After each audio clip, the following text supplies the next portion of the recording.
Енем қызымды оңбаған иттің баласы деп айтады, көнбей кетсе дейді. Ол енең баланы айтып тұрған жоқ. Ол саған посыл келіп жатыр.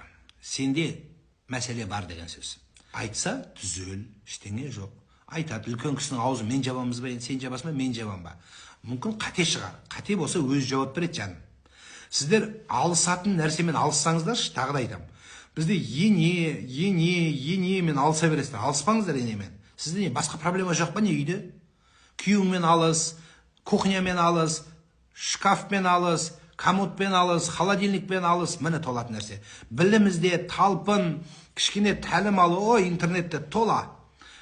Қаншама торт үйретем, шоколад үйретем, гүл. Соны оқы, кішкене талпын, өзіңді дамыт, сол кезде тебе не да ене будет. Түсінесің бе сен? Ене деген қалып қалады мына жақта. А сенің жұмысың бір күйеуді аңду, телефонын аңду, яғни күйеуді емес, телефонын аңду, одан кейін барып, енен аңду. Бұл басқа сенде жұмыс жоқ. Содан кейін проблема осы жерден келіп шығады. Қой о нәрсені.